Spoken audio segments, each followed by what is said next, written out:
Hi, it's Dennis Daly. Today is the 54th anniversary of the assassination of President John Kennedy. If you were alive on November 22nd, 1963, you remember what you were wearing and where you were and what your reaction was, and myriad memories come flooding back.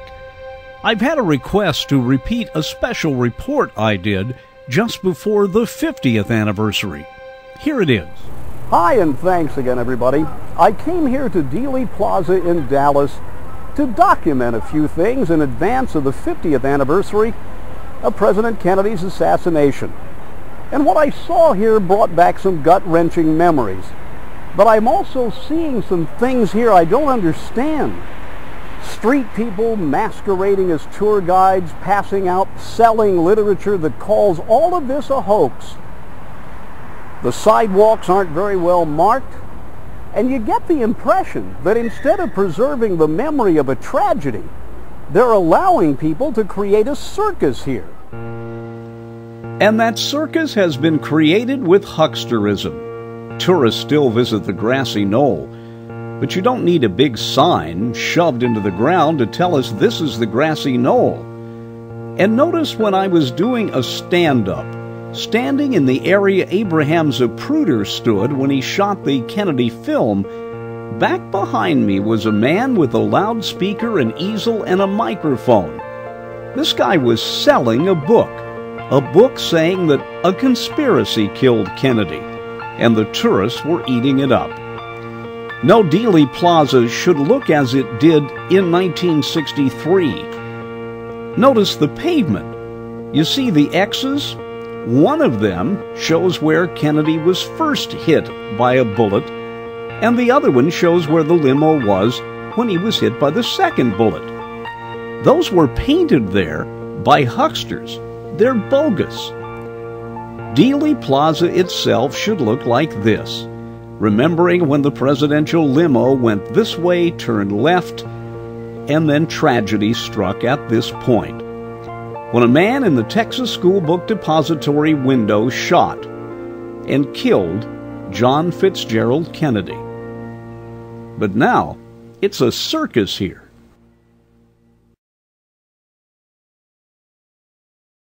I'm on the 7th floor of the Texas School Book Depository in downtown Dallas, looking out the same area that Lee Harvey Oswald saw when he was one floor below me on that fateful day. It's absolutely amazing the kind of view you get looking out of the windows from this angle. And there's something really interesting here on the 7th floor of the Texas School Book Depository, and it's this replica, this miniature, if you will, of this building. It was put together for a movie, and when they ended up filming, they gave it to the museum. The window we looked out of is right here. And this is the window down here on 6 from which Lee Harvey Oswald fired the shots. And one other thing you see when you look and see what Oswald saw is that the Kennedy motorcade was well within his ability to shoot as a sharpshooter, the rating he attained when he was a U.S. Marine.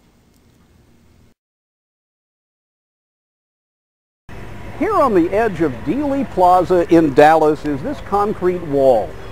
It predates November 22nd, 1963, and on this promontory, a wealthy Dallas businessman named Abraham Zapruder stood to use his new film camera to film the presidential parade. President Kennedy was shot right about there. The first microseconds or so of that shooting were obscured by a sign that used to be right there. The sign is not there any longer. Now, there is speculation, though, that the president was not shot by someone in the Texas School Book Depository, but shot by someone on the grassy knoll. And unfortunately today, that area behind me is cluttered by a lot of people masquerading as tour guides who aren't. Abraham Zapruder was an immigrant who became a successful clothing manufacturer. He used his new camera to photograph the JFK motorcade. Shortly after turning it over to the FBI, he was interviewed on Dallas TV and became an instant celebrity of sorts. And had Zapruder not been there shooting film, our perceptions of the Kennedy assassination might be quite different. So the next time you see the Zapruder film, picture a man standing right here shooting a film that would become legendary. We're at the Texas Theater about 5 miles from downtown Dallas, and this is where Lee Harvey Oswald was caught. But before that, he had committed his second killing that day. In a neighborhood back here, he was stopped by Officer J.D. Tippit. He killed the officer and then fled to this building. But somehow Oswald made it from Dealey Plaza down here to the Oak Cliff neighborhood and to the Texas Theater. He stopped by his apartment, changed clothes, and got a gun. Along the way, Officer J.D. Tippit stopped him. He pulled the gun and fired 3 times into Tippit's chest and then finished him off. He then ran here to the Texas Theater. The spot where he sat is still marked. He was eventually captured and dragged out, and the media attention of the world suddenly focused on this theater. It would be 49 years later that Tippit's widow would help unveil a plaque at the spot where her late husband became the second person that day to be shot by Lee Harvey Oswald.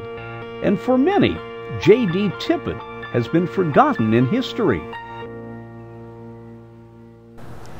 It's a little bit of Americana on a side street 5 miles from downtown Dallas. This is where Lee Harvey Oswald was caught.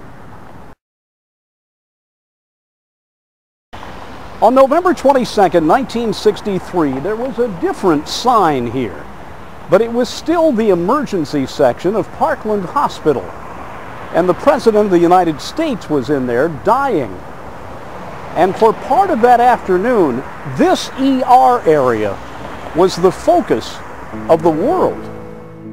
And while today Parkland may seem like any other big city hospital, spruced up, looking a lot brighter than it did in 1963, the focus of the world was here, as media reports got dribs and drabs of good and then bad and good and bad news. More and more police, more and more spectators started arriving. Inside, the best the hospital had to offer came to the ER. Outside, people openly wept. Finally, Lyndon Johnson was seen being escorted from the hospital. Finally, he would get to Air Force One and be sworn in as the newest president of the United States. Yes, Parkland Hospital. Another one of those names, another one of those places that became part of legend, part of the story of November 22nd, 1963. We're across from Dallas Love Field, at one time a huge hub for the airlines here in Dallas before they built Dallas-Fort Worth International, the headquarters of Southwest Airlines. And this is the airport where John Kennedy started his last day on Earth. Yes, for John Kennedy and Jackie landed here on a short flight from Fort Worth to spend the day here mending fences. But when that day was over, Kennedy's casket would fly out of Love Field on Air Force One. This field goes back to World War I. It's been an important part of Dallas since the teens. It grew into a huge airport, serving the Dallas area, the 8th busiest in the nation. But in the 70s, when the bigger-than-big Dallas-Fort Worth airport was built, all the airlines left. And then some enterprising people got together and formed Southwest Airlines, realizing that an airline that wasn't in existence when everybody moved didn't have to play by the rules. Southwest has saved Dallas Love Field. And for those of us who remember the events of November 22nd, 1963, we will always remember Dallas Love Field. This is the doorway that Ruby went into to shoot Lee Harvey Oswald. And many of us saw it happen live on national television. 2 days after John Kennedy was shot by Lee Harvey Oswald, Oswald was being moved into the area behind this door, but the door was open that day. A flood of lawmen, reporters, and a live TV crew were on hand to see Oswald, as he was to have entered a car to be taken from police headquarters here to the county jail. Ruby was no stranger to police. A successful nightclub owner, he knew many on the force. As all eyes were on Oswald, Ruby simply walked toward him, brandishing a gun. No one noticed until it was too late. Pandemonium ensued, and there it was live on national TV. I was watching and couldn't believe what I was seeing. Ruby would later say that he eliminated Oswald so that Jackie Kennedy and the children would not have to live through the events of November 22nd for a second time had Oswald gone to trial. It's funny how things get lost in history. This ramp played a significant role in the Kennedy assassination story. And today it's just an entrance. Pardon me, do not enter. It's just an exit. And like so many other artifacts of November 1963, it has been blurred with the passage of time. After the events in Dallas, the city wanted to hide. It was bearing a shame for an event that was not of its making. But as the eyes of the world refocus here 50 years later, I can't see that Dallas has done much to escape what might become another wave of embarrassment. I only know I came here to relive that memory of when I was sitting in a high school classroom and saw the nuns begin to sob and heard the church bells ringing on a cold and rainy November day in my childhood. I'm Dennis Daly.